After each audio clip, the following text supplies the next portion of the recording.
Hello everyone and welcome back to Ask Anushka. So today I have an interview with Dr. Eve Lorgen. Okay, this was such an eye-opening interview.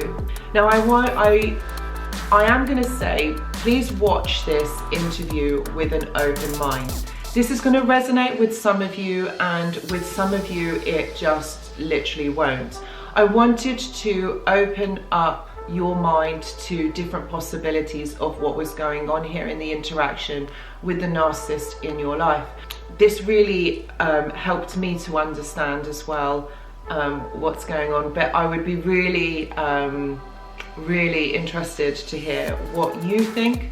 So guys, here's the interview. Please do let me know your thoughts in the comments box below. Okay, so today I'm joined by Eve Lorgen. This is going to be such an amazing and very interesting discussion, and we're going to talk about everything, guys. So this is going to hopefully answer so many of your questions. Eve, thank you so much for joining me here on my channel. It's such an honor to be able to be speaking to you. I came across your work probably a few months ago, actually from another YouTuber, Tony Sayers. I can link the video in the description box, and I was blown away by your work. So could you just tell us a little bit about what your work is, and yeah, what is it that you specialize in? Well, thank you for having me on. I'm actually very delighted just to speak with you. So it's a fun thing for me to do. And I started out, well, my first career was a biochemist. I was a scientist, but I was always interested in like the UFOs and weird alien encounters and that kind of thing, because those things were of interest to me because certain weird things happened in my childhood, and my father was involved with a military industrial complex company that actually had evidence that these things actually exist. But long story short, I wanted to study more in depth what I call anomalous trauma by learning more about psychology. So after my science biochemistry degree, I went ahead and got a master's degree in counseling psychology when I lived still in Southern California at a University for Humanistic Studies was the college university, and it was more for marriage, family, child, or marriage and family. So that was the emphasis was more on relationships, really interpersonal relationships and family systems.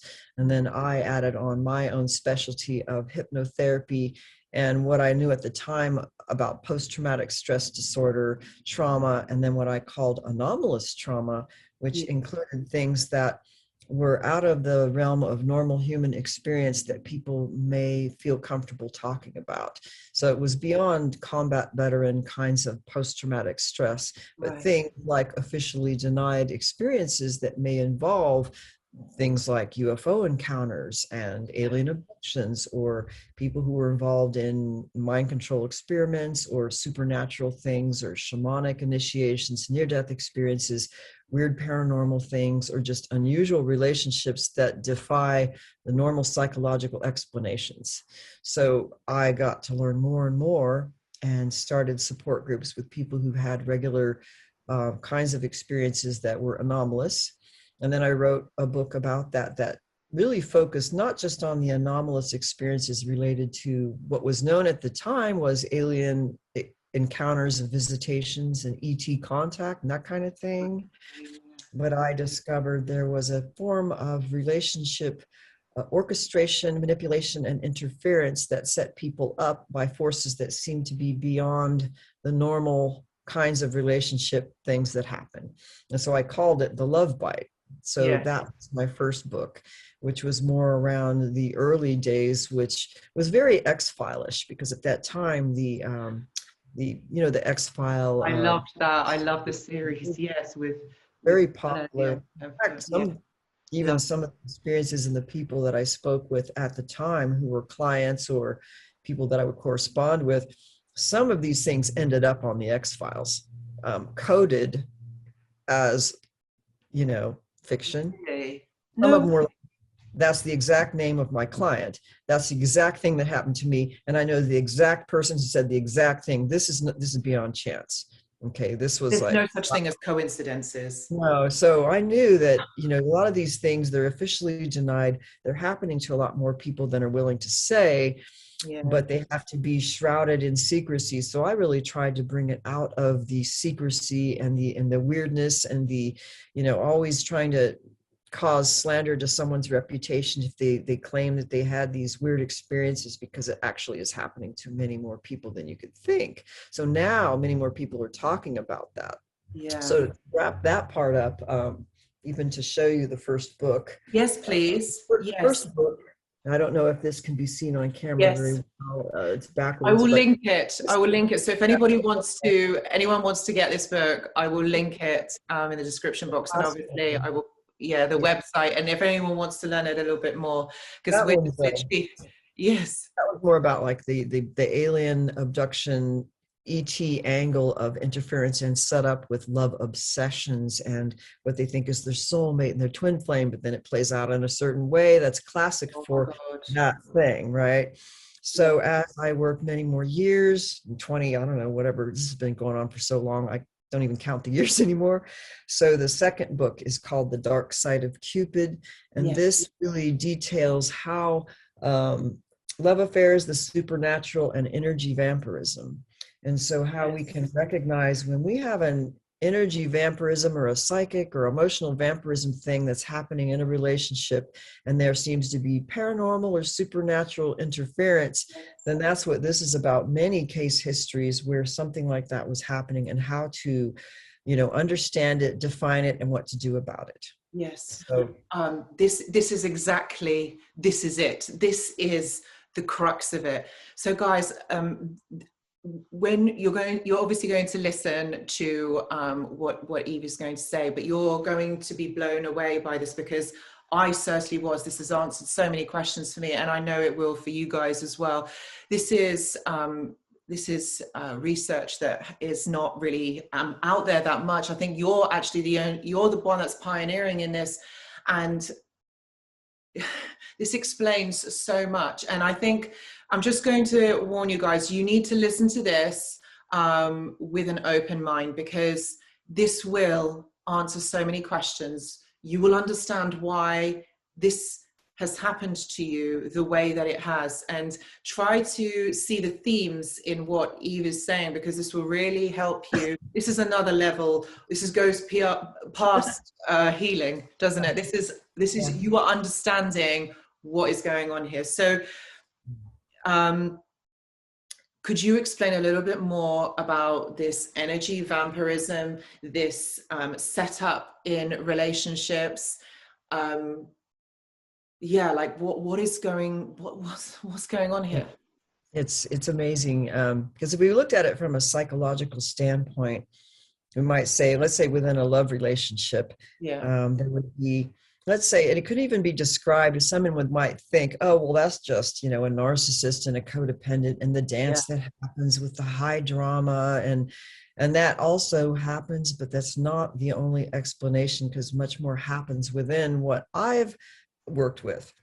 And so I've tried to be able to define it and be able to say, no, if this is happening and this is happening, you might have like some, what I call the third party interference factor, which could be, we call an interdimensional entity, a ghost, a spirit, a demon, an alien, an ET, a hyperdimensional interference that is beyond just a standard personality disorder. So, but there are setups that happen. And this was actually described more specifically in my first book called The Love Bite. So, for example, what we would call it, and I'm not saying everybody who has this is somebody who may have, quote, an alien visitation history of beings that are appearing like aliens or ETs. It could be something else, but there is a setup that happens that you may not only know until later in the relationship. So Okay. it depends on your family history and your experience. But in the first book, and even in the second book, The Dark Side of Cupid, I did pick out several cases where when we talk about a setup, this is actually a real setup that happens. So What for do you mean? example, What do you mean by a setup? Like, what do you mean by setup? this is a real thing. In the early case histories that I did, there was at least three, well, there's more, all like 10 case histories in the Love Bite book, Yeah. where let's say someone meets someone and it's like, whoa, you feel like you met your soulmate. It's like butterflies in your stomach. You feel like you've known them before. It's a special connection. Or maybe it's someone who you're not ordinarily attracted to or who's your type and you're already married to somebody else, but suddenly it just activates something in you. And then you may have deja vus of like, this person from before, or you might have flashback dreams of, seeing them or being with them before in these other environment, weird lucid dreams, which is actually reminiscent of a type of abduction. Or it could be where, let's say, several months before you see them, you have a dream and you're shown their image in your mind, that, or a voice that says you will meet this person, or that they're your soulmate, but you've never seen them before, and then you meet them months later or years later, and that's the exact person from that dream. Could be 2 months ago, could be 27 years ago, and then you realize in hindsight it was a setup. So there's several cases where it was like 27 years before, three people who had, let's say, an alien encounters were taken up into some kind of environment. And I don't know if you would call it in the body, out of the body, in the astral, but it was mutually witnessed by at least three individuals who could testify for each other's experience that would confirm the experience. Yeah. This is not like, it's confirmed. So they would meet like 27 before when they were kids or teenagers in this environment, and then they had this special connection and something happened. And like in one case, the man knew that he would meet this woman in the future through some kind of machine, but he didn't know until 27 years later. He meets her on one of these chat social media groups, and then they start sharing, and then he remembers like the dream, and she's like, and I remember this, and like, how do you know that? Because I was there. And then there was another person who confirmed the same thing, who was also in the experience. And then, of course, the scenario played out. It was a setup that had a certain signature of feeling like you met your soulmate, but they were married to other people, but maybe in the process of a divorce. And then it was almost like the classic, what we called, the highs of like this super powerful heart connection. The point of, you're talking about telepathy. You're not talking about, wow, you're talking about absolute telepathy and knowing and feeling everything they're feeling, seeing it in your third eye, what they're thinking, what they're feeling, who they've been with. I mean, you're talking about like you're remote viewing them, like, and you've never done this before. So, and then going through where you feel these emotions and it seems like it's going to happen with the ecstatic highs of this soul immersion kind of bliss. And then something happens to crash it all down within a day or within a few days. You come crashing down. One person's as if they've been switched off and psychically unplugged, and leaving the other person pining away in unrequited love. Like, what the heck happened? I felt like I met my soulmate. I didn't even feel this first way about my first husband, and I was in love with him. It's like, what was this? And who set us up? And why? And then why did it turn out like this? So that's where you have a setup, maybe multiple times in your childhood. You find out like it's the same person, and you meet them later, and then a certain thing plays out that has a particular pattern that I describe in my book, that has emotional highs, crashing lows, a lot of drama, unconsummation of the relationship, or paranormal activity, or an increase in visitations by these aliens, hyperdimensional beings, ghosts, spirits, and then a type of emotional draining, as if your life force is being drained. Or you can have a near-death experience because you're so emotionally devastated from the impact of the powerfulness of this experience. It could throw you into a type of what I call, like somebody described it, if they had not been on the shamanic path of deep spiritual practice and exploration, they would not have gotten through such a thing, but it actually empowered them to deeper self-understanding of what was really going on in their life and what really happened. So there's certain things that are absolute setups, okay? And then there's the ones where you feel like it was set up maybe not so far in your childhood, but maybe just a few months before or a few years before, where you like have a telepathic or precognitive thing about that person, and then it starts happening and playing out. But it's almost like you're puppets in a drama myth that somebody else is pulling the strings, and you could never, consummate the relationship.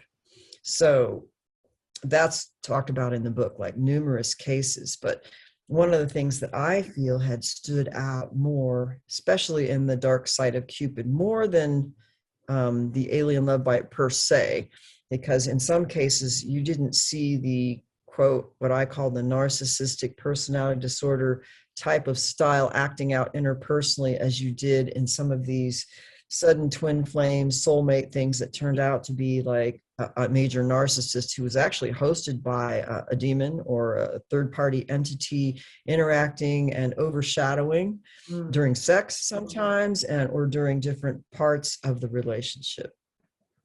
So I'm going to pause for a minute because I know that's a lot, because there's so much that actually happens that tells you this is beyond just a friggin' weird soulmate thing or maybe a narcissist. There's more. You are absolutely right. I mean, this is blowing me away. So I know that it's going to be as well to our audience as well. And I think I feel like what you were describing as well in terms of even after the ending of the relationship, because I know that a lot of my viewers, they struggle with trauma bonding. This is the kind of the word that we use to describe what happens after the end of the relationship, and you're like really pining for them. And like you described, I've been married to my ex-husband for years and I didn't even feel like this. So why is it I cannot stop, thinking about this person. I just feel so drawn to them. And it is like the trauma bonds. I mean, I work with so many of my clients as well, and they're like, this is the hardest thing to break. How do I stop thinking about this person? So this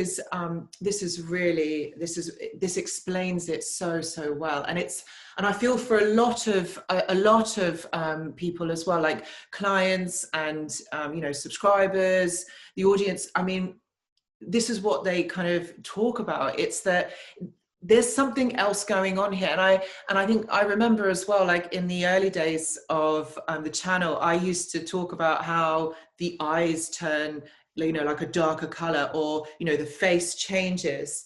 So I think that resonated with a lot of people. And I guess this is,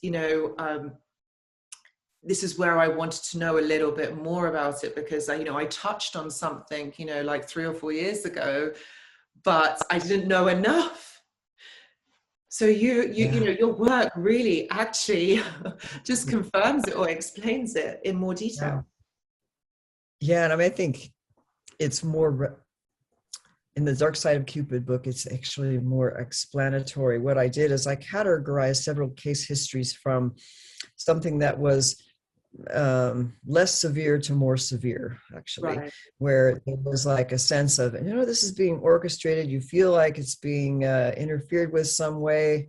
And there's the emotional highs, crashing lows, and the switching off of one partner, leaving the other one maybe obsessed, or but they didn't have direct evidence of maybe an entity being seen, but there was enough anomalousness to it. And then, so I did it in increasing severity, but other case histories, like, for example, there was several who had partners that they had, I call it just a love bite, where it was a very strong obsession. They think it's their twin flame, their soulmate, and let's say their partner, let's say it was a female who was a powerful channeler.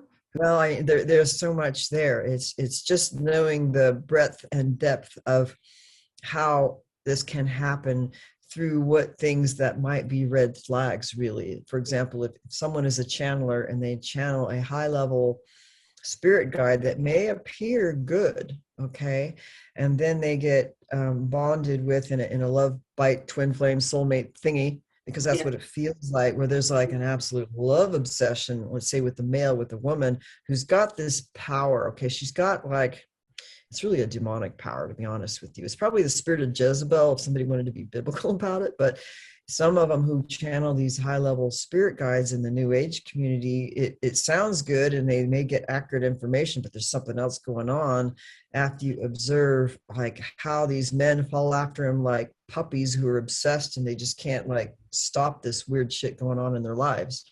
So that was another kind of category where the spirit guide itself, who is ever running through that particular channeler, is actually orchestrating this relationship in such a way that they may throw them into all these wild synchronicities and drama myth themes that will, as if they're playing a role of, you know, Osiris and Isis, or Jesus and Mary Magdalene, and then they're like fighting off these, you know, demonic forces, and their tantric love is being used to like help heal the world and like all that stuff. And then it's like a big con, right? It's a big false twin flame con run by the entities that this maybe one or both people might have linked to, depending on the situation.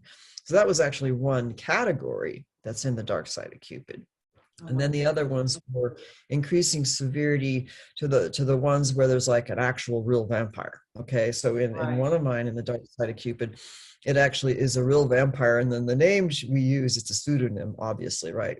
Count Rockula, that's what we called the guy, but he was pretending to be like an apostle and a minister of Christianity, would like put people in these arguments of biblical scriptures, but he was like the friggin' devil incarnate. Okay, when she played out this relationship and she was shown him in a dream, like, I don't know, 20 something years before. And I'm having an unstable connection. Can you hear me? I can hear you. I can hear you. Yes, it's fine. What's going on. I knew it was going to happen. I knew.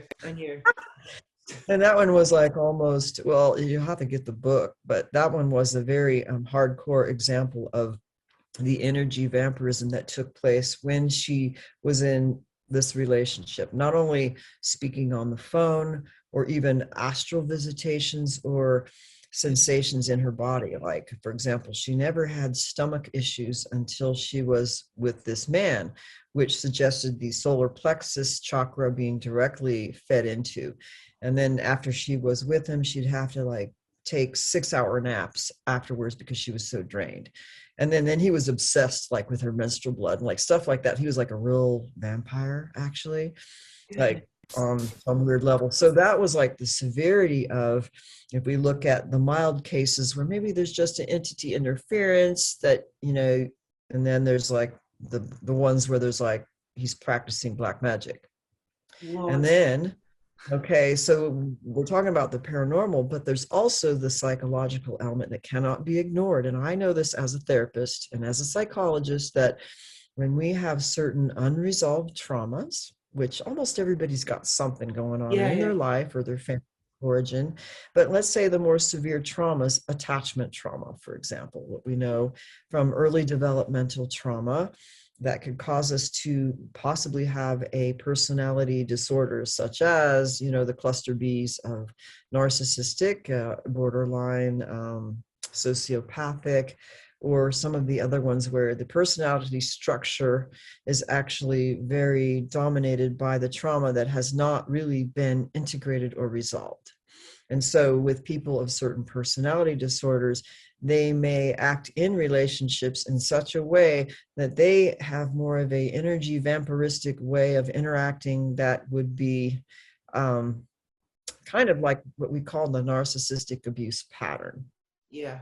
So many of these people may exhibit similar patterns in their relating styles and the kinds of interpersonal trauma that happens from being in a relationship with somebody like that, who doesn't really know the depth of their own stuff or their own crap. They won't deal with it. Yeah. So the narcissists don't deal with it. They tend to project their stuff on everybody else, so that when they're covert or overt, it doesn't matter. Personality disorders, attachment trauma, and how these styles of relating and relationships can be very damaging and exhibit similar styles of narcissistic abuse or obsession and energy vampirism. Yeah. So that's that, if we're having that, we always want to take responsibility to look at our own history, heal what wounds that we know we have, and actually learn how to recognize these things and set boundaries so that we're not being harmed by someone who's actually projecting their stuff, not dealing with their stuff, and or if they have an attached entity that is actually complicating and exacerbating the disorder itself, really. So it's important to basically heal this trauma, to understand what this trauma is, to work through it with a recognized, clinician or therapist, just to not always is it possible to clear it, but to understand it so that it doesn't take over your life, so it doesn't actually stop you from living your life the way it's meant to be, and it's not seen as a block or prohibiting you from going forward. Because as we know, with narcissists, they can very quickly figure out what our weaknesses are.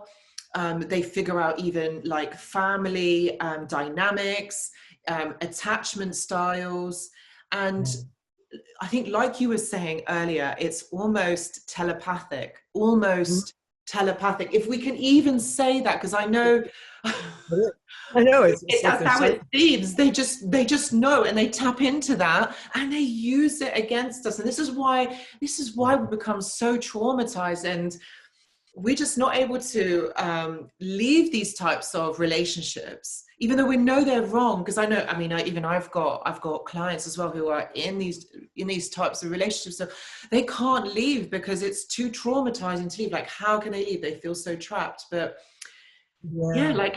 how is that possible? Like, how are they able to find out what like familial trauma is, or generational trauma, or know what your weaknesses are? Because good old-fashioned con artists can probably do this without, let's say, really having a psychic ability, because their whole life they've been observing and mimicking and manipulating as a way of life.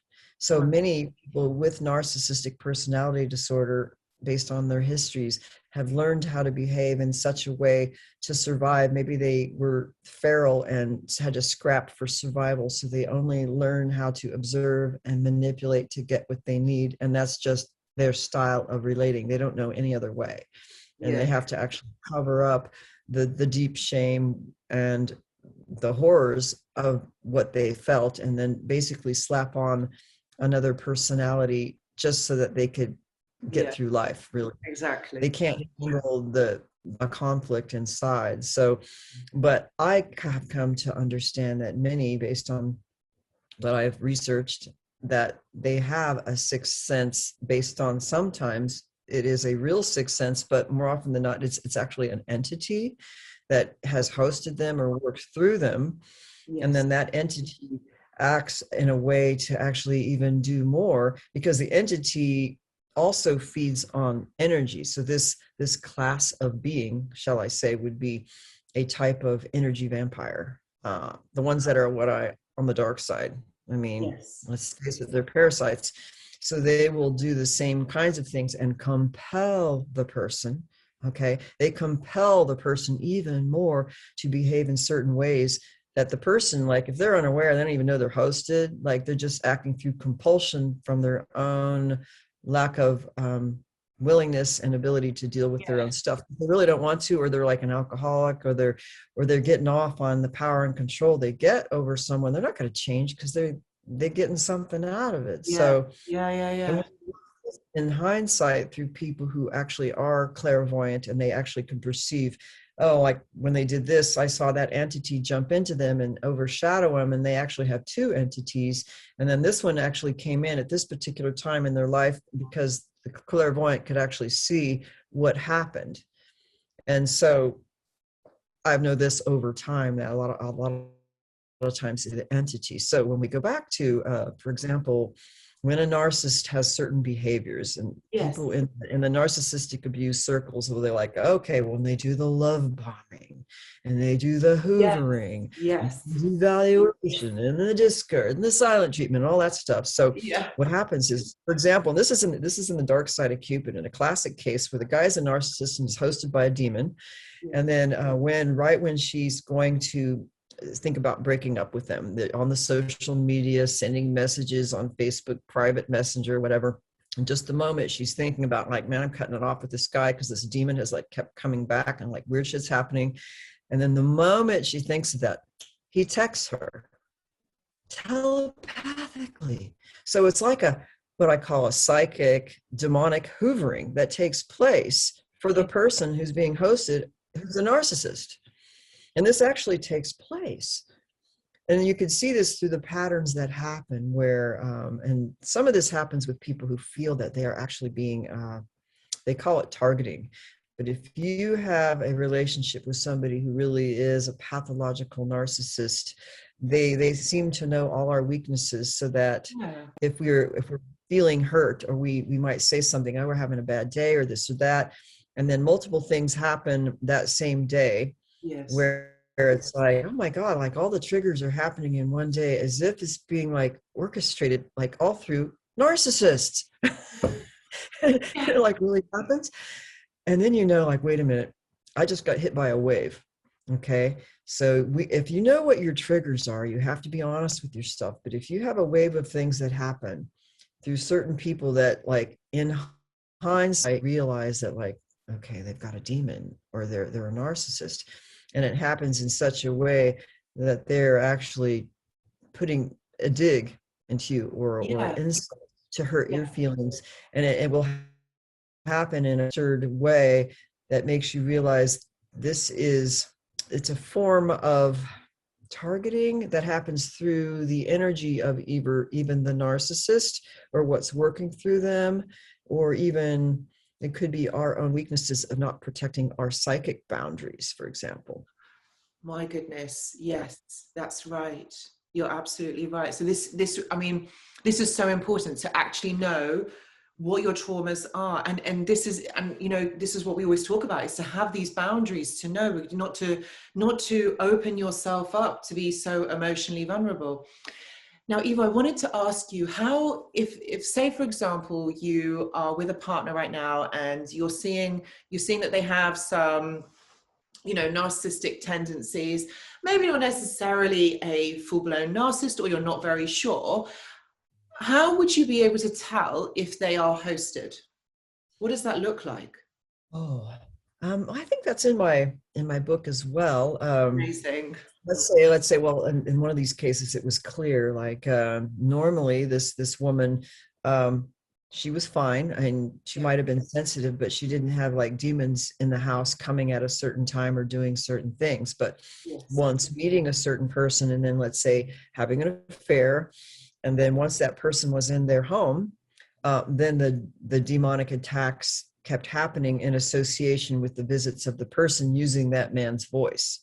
And it always was revolving around that person. But when that person, when they broke up with that person and then they did their healing work, those demonic attacks went away. So then you would know, okay, well, it's associated with this person, like, or it might be associated with a certain group you hang out with. Could be like even a new agey group that does healing, but then maybe like some of them have like these entities, and then they come home with you. Sometimes yourself open. Let's say you do these like meditation experiences together. Like, for one time, I'm just using this as an example, and I'm not saying it's a bad thing, because I practice yoga and I practice qigong, and I would go to workshops or meditation retreats.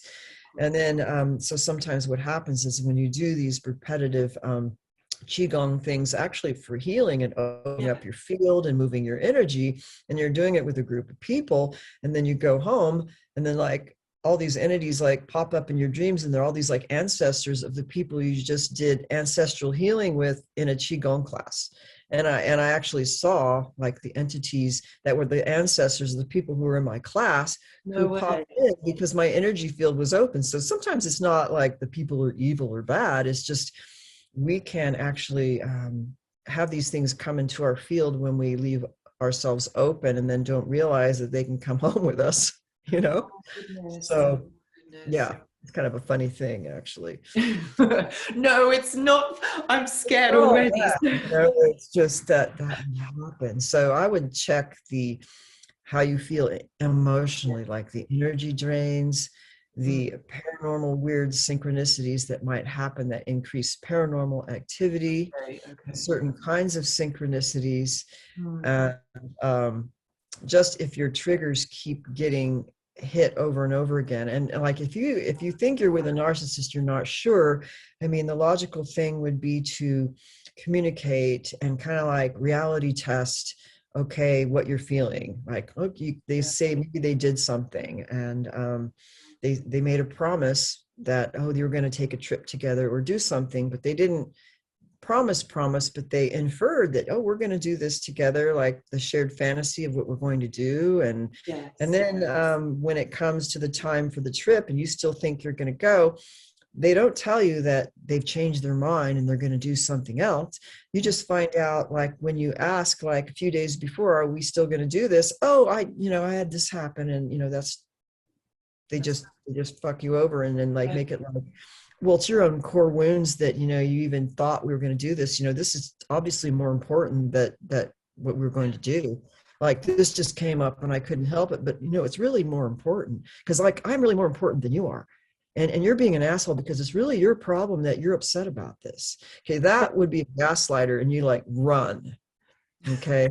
So you do have to like make the, be brave enough to reality test, like, wow, that really kind of hurt my feelings, like when you did this, and am I out of the ballpark here? Like when you said that, what did you really mean? And sometimes it's our own trigger and our own associations that they didn't mean anything bad at all. So we have to like take responsibility for, okay, did I overreact here? And then maybe I made an association that was based on a trigger or early shame belief that's not necessarily what they meant at all. So we have to be brave enough to, to communicate and reality test. But if they gaslight over and over again, and you find yourself keep feeling hurt or feeling invisible, like you don't matter, like whatever's going on with them is always more important. Yes. And like their trauma dramas, just they're off the top, like you're nothing compared to them. And then like I think this is not going to work. So you have to be careful not to share too much because it will be used against you. It's like, kind of like reading you, like you have the right to remain silent because whatever could be used against you. Oh my God. Yes. Law. Yeah. Please take note of this. Yes.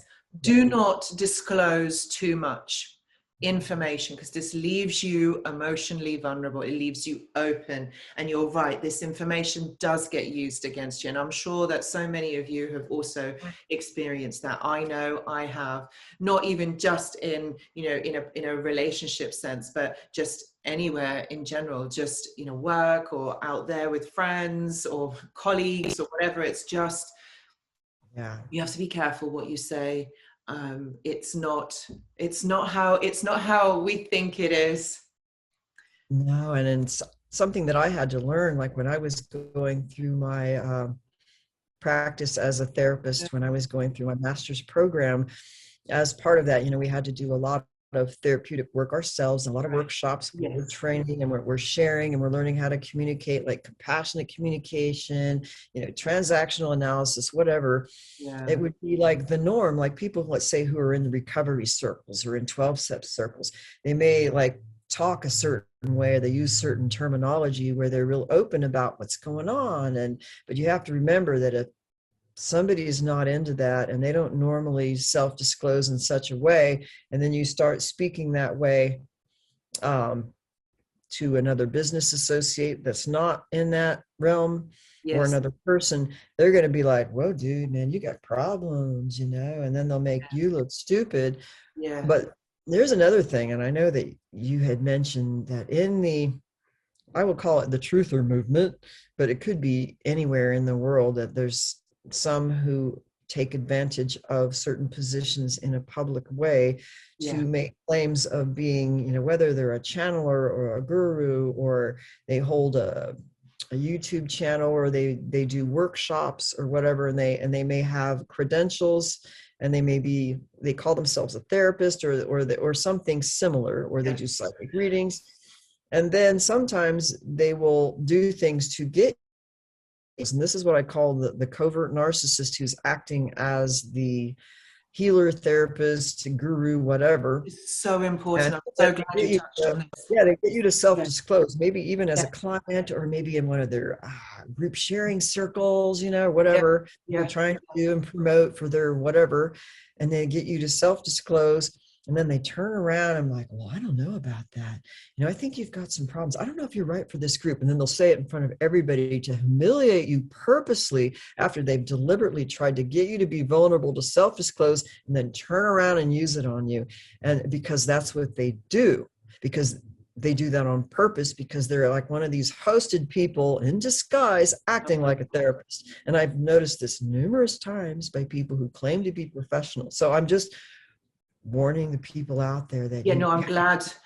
Just very careful with who you disclose with, and just protect yourself as you can, and try not to badmouth others, but at the same time be aware of the patterns and how those patterns reveal themselves over time. And sometimes we don't know right away. I mean, I wish we did, like, to know right away, I stay away from them. Sometimes we just don't know until things play out. Do you know, it's so true. There's two things I want to say about that. You're right. I mean, there's no way of protecting yourself or knowing, beforehand. So this is why, like you said, Eve, it's so important to not give too much information at the beginning or whenever. So remember, you're being stimulated to offer that information, and like you say, then they embarrass you in front of everybody. That's awful, because that's re-traumatization. Okay, and then that leaves you weak and open for maybe more hosting or more attacks.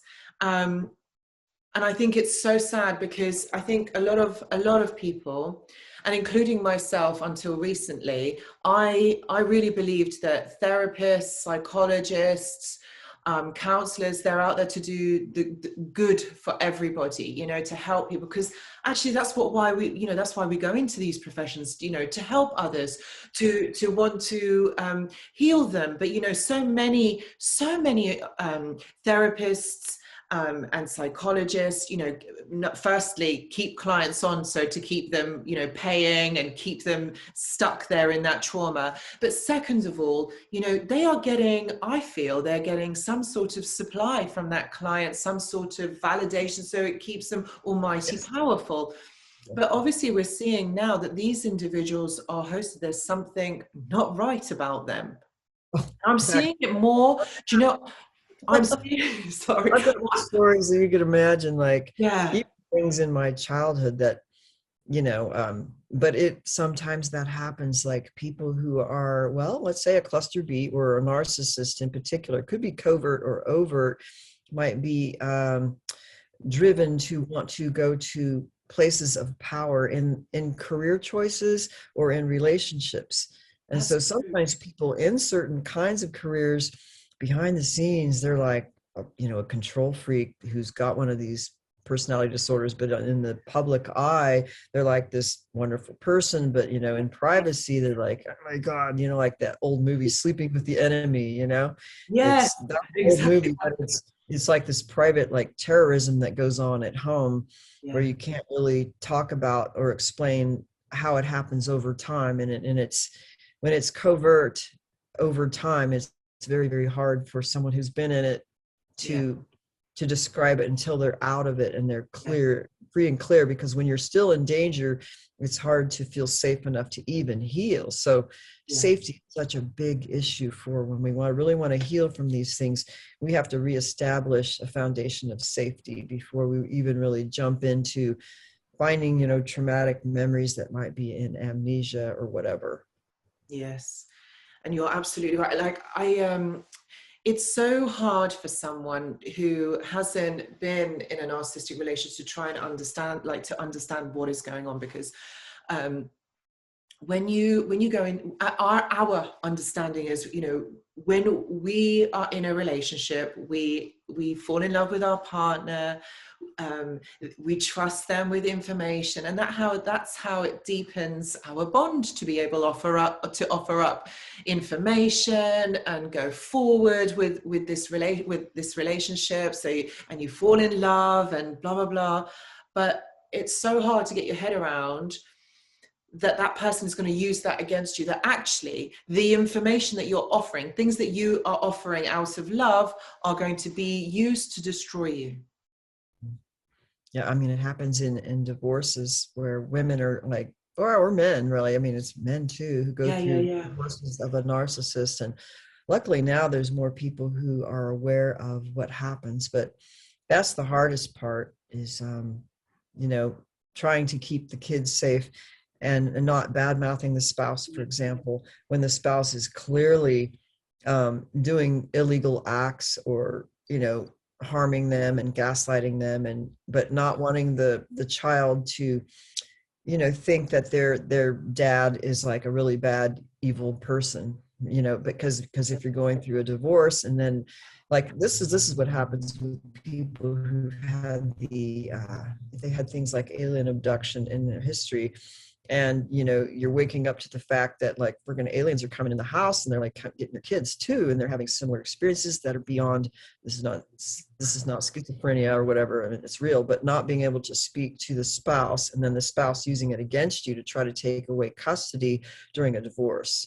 Yeah. And so this is where you no longer have safety to be able to speak the truth, not only to your children, but to the spouse or the lawyer.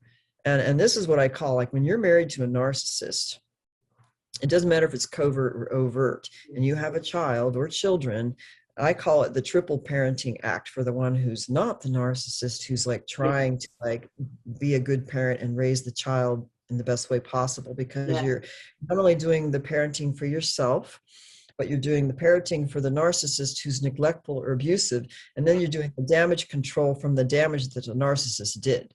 And then you're trying to heal yourself at the same time while you're being abused, and while you're trying to undo the damage so your child's not abused too, all the while having to do it in secret because nobody believes you. And that's why it's so hard when you've had these things. It's triple parenting. It's not single parenting. It's triple parenting under extreme duress. And luckily that you can even recover your health, your finances, and a career, and the mental health of you and your child, and hope that your child doesn't grow up to have addictions and problems from the damage of the narcissist. And, you know? Yes. What do you do then if you find yourself in that position? How do you get through this? What do you do?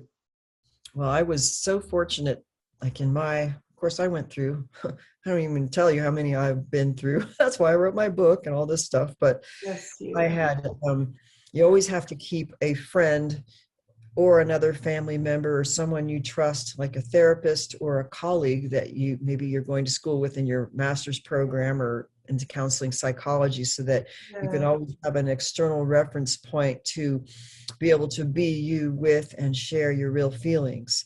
So luckily I had people who already knew about what I was studying, and I had family members who were helpful, and I had a mentor who was just excellent, and a group with people who were all like healers. So that was a high level therapy group with people who were all like professionals also.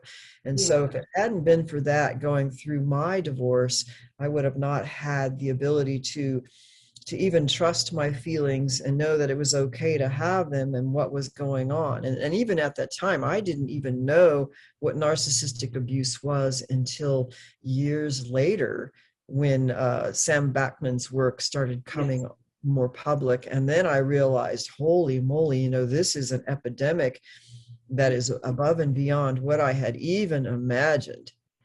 So I knew that, okay, this is right on, but it didn't stop the patterns until Well, for me and anybody who's gone through this is not an easy thing. It could happen to, quote, normal people who don't even have trauma. You can get set up with somebody who's such a good con artist because they're like so good at what they do, and it's not like your fault, right? No, no. But more often than not, our blind spots come from, let's say, unresolved attachment trauma when we were growing up in a family of origin where, like, the primary narcissist is an alcoholic, and you got the codependent enabler, and then you got the black sheep of the family, and then the one who's the golden child, and then the lost child who has to be the codependent perfectionist just to stay invisible. You deny all your needs, and then you get set up with another narcissist because that's the pattern, you know? Yeah, yeah. Even I think education has been very helpful for people to know, okay, I'm not crazy. They're not going to start doubting themselves, because the whole thing with narcissistic abuse is the confusion. You can't get a handle on your reality. You don't trust your feelings because you're gaslit all the time. They tell you you're wrong. So knowing to trust your feeling that these feelings are valid, they're there for a reason. It could be over triggering from things that are exacerbated from before. So it's always good to reality test and, run it by a good friend or a family member who knew you before the narcissist, right? Yes, this is valuable advice. Always have like an extra support. So be careful with the isolation that can happen, even in a love affair where it's like, oh, you met your soulmate and they're from another country, and you isolated yourself by going off into the sunset with this person and like lost all your friends, and like then you were isolated like in this third world country or something, like in the Middle East or whatever, and then you're like sleeping with the enemy and you can't escape, So this is very true, and this is so important to know. It is about having that social connection to somebody who can validate you, and I think that's the key here, is the validation of yourself and of this experience, isn't it? Because I think also when you don't have that, you don't know whether to question reality, whether this is the actual reality or whether this is fantasy, and that's what gaslighting ultimately does, because you do not trust yourself. And so this is what I always say, it's connection to self. You've got to learn how to connect back to yourself and trust yourself, because that's one thing. Trusting yourself and how you're feeling, especially if you've had to deny your feelings or went numb, because there's a form of dissociation from your own trauma that actually disconnects you from feeling, so that you just get pulled into someone else's beliefs, reality, and that's what it's almost like cult abuse, where they take away your worldview, your view of yourself, your beliefs about how you're feeling, and telling you your feelings are wrong. It's not according to scripture. You should be perfectly forgiving, and enabling the pedophile, enabling the narcissist, and then twisting reality, and it's amazing how they can do that with people. Yeah, it is, and so much more. Like they get other people into it as well. Like, I think we call them flying monkeys. They get other people to corroborate with them, and then it's like it's there's so many layers to this abuse. There's so many, and again, this causes the victim to again question their reality. Like, what is true? Maybe there is something wrong with me, because if all of these people are saying it, and it's kind of like gang stalking, isn't it? Yeah, I mean, that happened in that is mind-blowing as well, that whole thing in itself. It's just, it causes you to like, well, if they know they could trigger like a sense of guilt, when in reality, like, even if we practice compassionate communication, nonviolent communication, where everybody has feelings and needs, and like as humans we all have these needs, just being human. But for some reason, the narcissist will make you feel guilty for having any need at all. You get a little morsel, and then you're going to be made to feel guilty for even getting that morsel. And they won't see you as an equal in marriage, or even like a divorce. They'll see you as, well, you're nothing. I'm everything. And then make you feel guilty for even like what would be normal rights. So they don't even think you're a human being who has normal rights. Like, in their mind, they actually do not believe in equality. They really think that you're nothing and they're everything. Yes. And you're there to serve them. Yeah. To do everything you can to serve them. Yeah. Oh, God. Some cultures are worse than others, though. I think Yes. gender things, but I have met many males who have been abused by female narcissists, and then women who had, let's say, narcissistic mothers.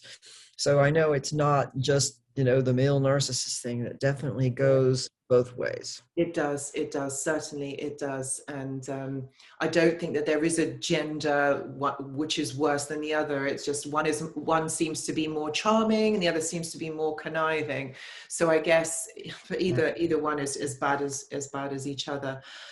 So Eve, thank you. I just want to close this because you know what, we have talked so so much. We have got so much information here, because I could talk to you all day about this, but we all have lives. So I just want to say thank you so much for talking about this. I know that this is going to have epiphanies and aha moments for so many people watching this.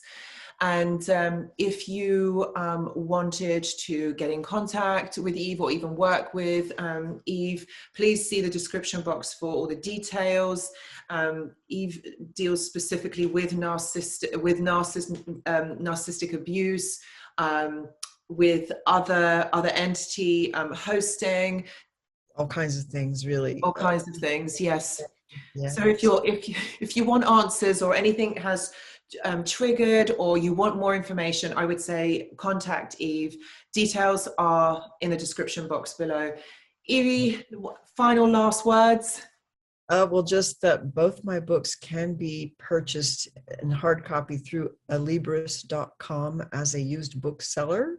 Right. And then The Love Bite can be found through Kindle, but The Dark Side of Cupid is only hard copy now through Alibris or some other used booksellers, or through me directly.